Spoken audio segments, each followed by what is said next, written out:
Agarwal government college Bandipur से। पिछले video में हमने चर्चा करी थी कुतुबुद्दीन ऐबक की। कुतुबुद्दीन ऐबक जिसकी मृत्यु 1210 ईस्वी में लाहौर में चौगान खेलते हुए घोड़े से गिरने के कारण हुई थी।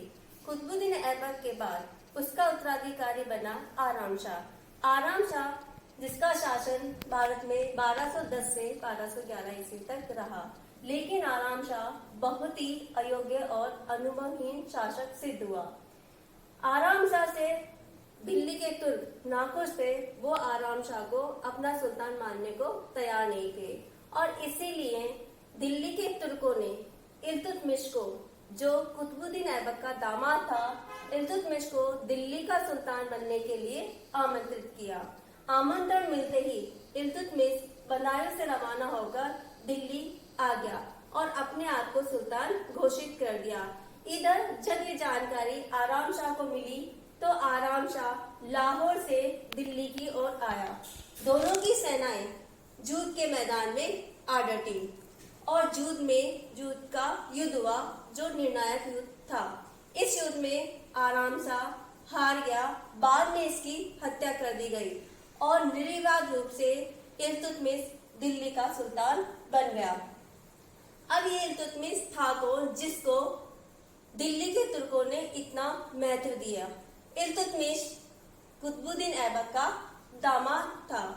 कुतुबुद्दीन ऐबक ने अपनी पुत्री का विवाह इल्तुतमिश के साथ कर उसे बंदारी का सूबेदार बनाया था। अब इल्तुतमिश के बारे में जानकारी करने से पहले हम इसके प्रारंभिक जीवन के बारे में चर्चा कर लें। इल्तुतमिश जिसका पूरा नाम शमशुद्दीन इल्तुतमिश था। इल्तुतमिश का अर्थ होता है साम्राज्य का स्वामी। कहा जाता है कि यह इलबरी तुर्क था और भारत में शमशी वंश का संस्थापक था। मिनाज सिराज के अनुसार इसके पिता का नाम आलम खां था, लेकिन अन्य इतिहासकारों के अनुसार इसके पिता का नाम इल्म खां था। इसके दो पत्नियां थी, एक तुर्कान खातून और दूसरी शाह तुर्कान। इसके बाद गुलाम के रूप में इल्तुतमिश बचपन में बहुत ही सुंदर और होनहार था। इसके भाइयों ने इससे कुपित होकर ईर्ष्यावश इसको एक घोड़ों के व्यापारी को बेच दिया। व्यापारी ने इसे प्रधान काजी को बेचा।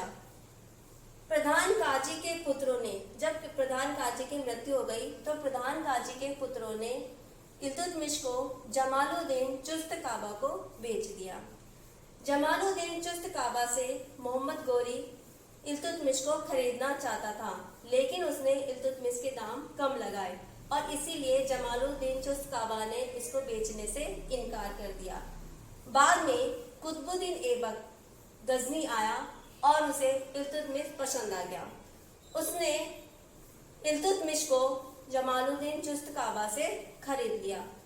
इल्तुतमिश ने अपने पराक्रम, अपने शौर्य से कुतुबुद्दीन ऐबक को खुश किया।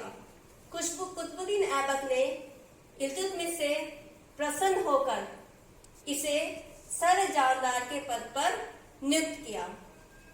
आगे इल्तुतमिश को अमीर आखुर, अमीर शिखार का पद देकर इसकी पदोन्नति की गई। 1205 ईस्वी तक इल्तुतमिश कुतुबुद्दीन ऐबक का गुलाम रहा। अब देखिए, कुतुबुद्दीन ऐबक खुद मोहम्मद गोरी का गुलाम था और इल्तुतमिश कुतुबुद्दीन ऐबक का गुलाम हो गया। यानी इल्तुतमिश गुलाम का गुलाम था और इसीलिए इतिहास में इसे गुलामों का गुलाम या दासों का दास कहा जाता है। 1205 में, यह हम पहले ही पढ़ चुके हैं कि 1205 में मोहम्मद गोरी का अंतिम आक्रमण भारत में हुआ। यह आक्रमण खोखरों के विरुद्ध था। इस आक्रमण में इल्तुतमिश ने मोहम्मद गोरी के साथ युद्ध किया और पूर्ण पराक्रम दिखाया। मोहम्मद गोरी इल्तुतमिश से खुश हो गया और उसने कुतुबुद्दीन ऐबक से इल्तुतमिश के साथ अच्छा व्यवहार करने के लिए कहा और उसको दासत्व से मुक्ति प्रदान करने के लिए कहा। 1205 में मोहम्मद गौरी की बात स्वीकार करके कुतुबुद्दीन ऐबक ने इल्तुतमिश को दासत्व से मुक्त कर दिया।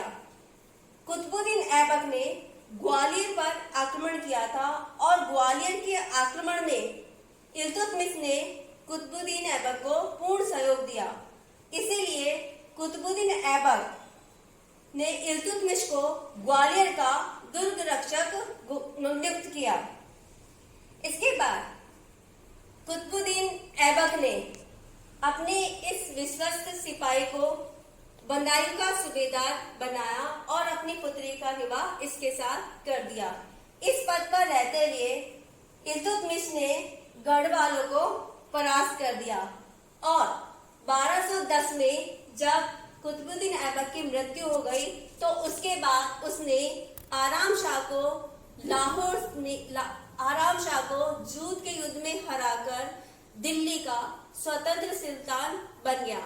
अब सुल्तान बनने के बाद इल्तुतमिश के सामने कौन कौन सी समस्याएं आई और किस तरह से उसने इन समस्याओं का समाधान किया और कौन कौन से कार्य उसने भारत में किए, इसकी चर्चा हम अगले वीडियो में करेंगे।